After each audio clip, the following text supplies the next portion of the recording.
رسول اللہ صلی اللہ علیہ وسلم نے فرمایا، مجھے اللہ کی طرف سے حکم دیا گیا ہے کہ لوگوں سے جنگ کروں اس وقت تک کہ وہ اس بات کا اقرار کر لیں کہ اللہ کے سوا کوئی معبود نہیں ہے، اور یہ کہ محمد صلی اللہ علیہ وسلم اللہ کے سچے رسول ہیں، اور نماز ادا کرنے لگیں اور زکوٰۃ دیں۔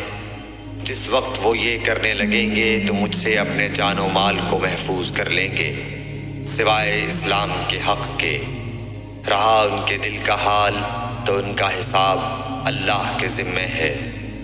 صحیح بخاری حدیث نمبر 25۔